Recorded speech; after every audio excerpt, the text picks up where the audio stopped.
Indeed. Um, the next person we can look at is JFK. Why not go right on down the line, right? Mm. And again, right? You got Oh. to see this, folks. It's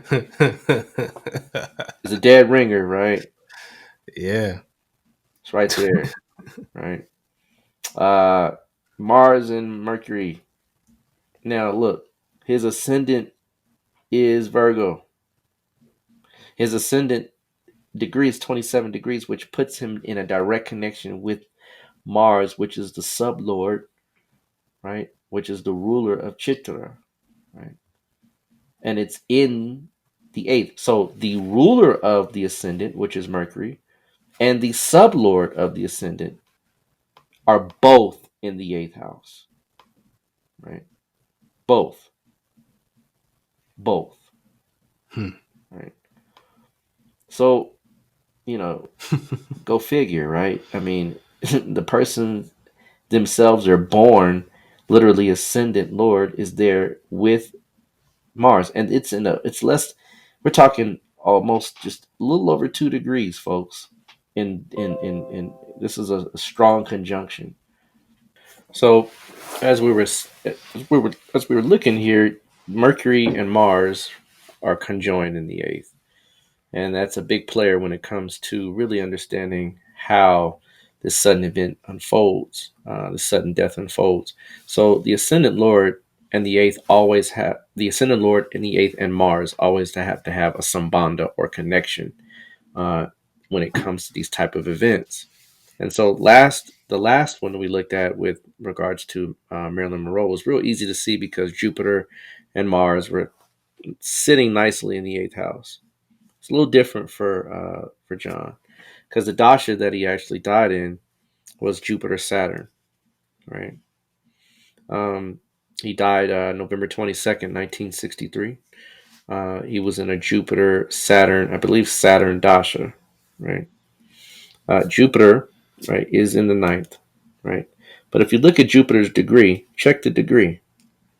Mm. What's that degree? Should be right at 0 degrees, Yep. right?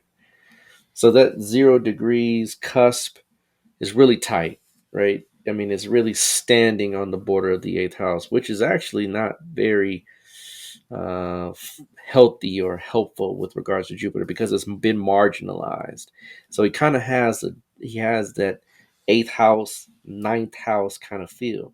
Well, Mm-hmm.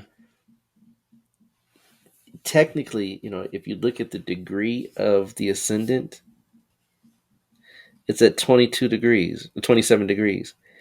Jupiter is before 27 degrees, so he still has an effect in the eighth house. And that's something, right? Because he's not past 27 degrees 23 minutes, which would put him, he still would be in the ninth house, but technically he would be at that degree that's past, right, where it wouldn't really act as an eighth house tenant. So Yeah. Jupiter acts as an eighth house tenant. That's where the subtleties of Jyotish comes in because you have to literally get keen and look to say, wait a minute, Jupiter's role as a Dasha Lord should facilitate something in the eighth house, and it absolutely does. Mm. Right now, yes, right, it is in the ninth technically, but because of the degree, I mean, it's 26 minutes, literally, it a few minutes back, right, or not a few minutes back, but a few days back, right, or even maybe a day back, it would have knocked that Jupiter right on into the eighth house. So again, right, this shows that the dashas are lords of karma. They are the dispensers of our karmic recompense. Well, Jupiter, Saturn is the dasha. Now check this out. Uh, Check this out, right? So Mars aspects Saturn, right? He aspects it. they both. It's mutual. Yeah. And wait, Oh. you went ahead, right? Not only does Mars aspect Saturn, and Mars is less than 5 degrees from Jupiter. Mm. Saturn aspects Mars. So there's a mutual effect that Saturn and Mars have on one another. That is a very intense aspect. So that aspect allows Saturn, right, to disseminate that martial karma, right? So showing this really hones in to show that the dashas have power to give karmic results. You can't get any better than that particular positioning. Again, over and over and over and over and over and over and over, you're going to begin to see a pattern. A pattern is that our life is predestined. It's preordained. You know, the movie The Matrix, in part 2, Neo was talking to the Oracle, and the Oracle said, "You've already made the decision. You Mm-hmm. just now come to understand why you made the decision." That's about the closest to truth you can get, right?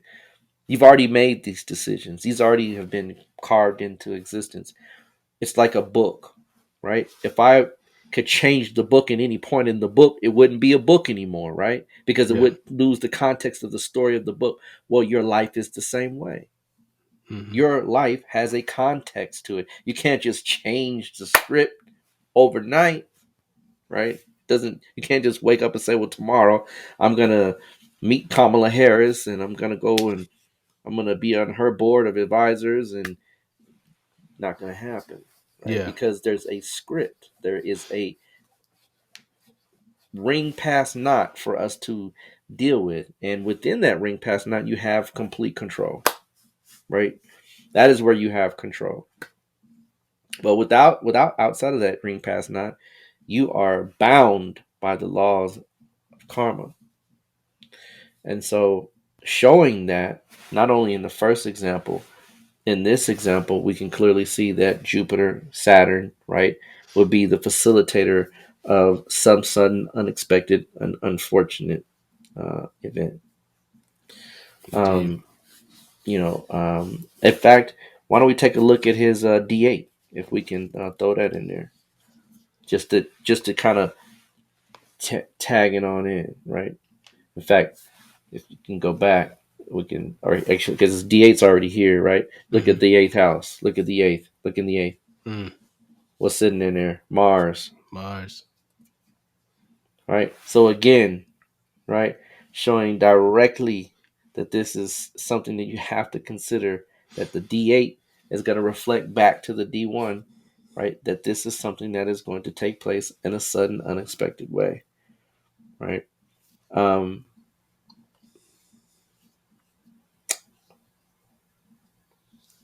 Looking at that, Saturn connects to Jupiter in the D8, right?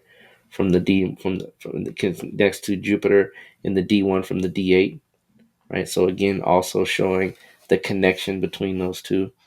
Um, Mars has aspect on Aries from the D8, again Mm-hmm.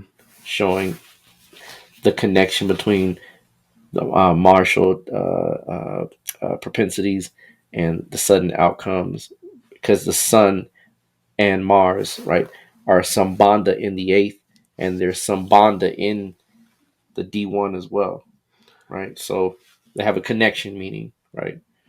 Again, right? I mean, what is the nakshatra that Mars sits in, right? It should be in Kritika, right? Yeah. No, I'm sorry, it's No, no. Baharani. Baharani. Rani. Yeah, Rani. Right, and still have they still all connect, right? Because Mars is in Venus's ruled Venus ruled nakshatra. Venus is with the Sun. They Mm-hmm. all connect. So Sambandha again. Sambandha means connections, right? Interactions, ties, links, right? They're there in JFK's chart. So again, showing clearly, right? And we could get into the Atma Karak and all those different things. They would reveal some similar things, right? But for the most part, right, you can clearly see that the dashas are the facilitators of the karmic output, right? I would say also that in that D8, um, Jupiter and Saturn were 6-8 from each other, quincunx. Yeah. Mm-hmm. Again, showing that in that period there's going to be strife, some major issue, right? Because those are major players, right? Jupiter and Saturn are the big boys on the block. So all of this ties in that karma is real, right? You can't escape it. Yeah, using the same model with JFK, he had advisors all around him. And you mean to tell me not one astrologer, not one diviner? No, because that's not what It's was in the destiny, yeah. right? That's not what was there, right? Even though his ninth house is situated fairly okay, right? Venus is there, Sun and Jupiter technically is there. So you would think that he would have some kind of ninth house karmic, karmic opportunity for to avert. It's not there. So really looking at this, it sits in my spirit that you know when I look at a chart, I can look with confidence, I can look with assurity, I can look with um, conviction to know that this destiny, provided the time is right, information is correct, right, this Hmm. destiny is going to play itself out whether you like it or not. What you can do is to navigate, to mitigate, right, to accentuate your life with positive, spiritual, uplifting things and watch how the negatives, if they are there, turn into a positive. That is the blessing and the benefit to having foreknowledge, because you can literally, right, turn, manure into, a whole field of you get return on your investment, right? Hmm. Um, I teach my students that the Dastana house is 6, 8, and 12. The first key in Dastana is du, like dukkha, right? And dukkha is suffering, right? Dukkha is angst, right? Dukkha is pain. But the du and dukkha also ties it to dung, right? And dung, right, is the fertilizer, right, that allows whatever issues that are in life to become, right, viable means of nutrition and sustenance. So these houses, right, 6th, 8th, and 12th, even though they're there to create the set of obstacles that we are needing to face, that we need to deal with, that we need to grow, right, then that is actually the gift, right, that causes us to become great, that causes us to become better, to become stronger. However, you have to ask yourself again, what life, right, entails for an individual to ingest and imbibe that kind of karmic recompense, right?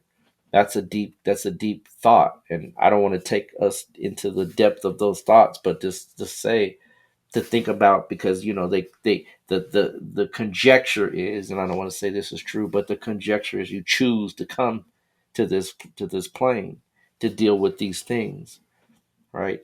Think about the karmic choice. Think about the karmic insight for someone to go through a life of having being not only at the height of life, but being at the height of other people's lives, meaning the president of the United States is, for all intents and purposes, or Hmm.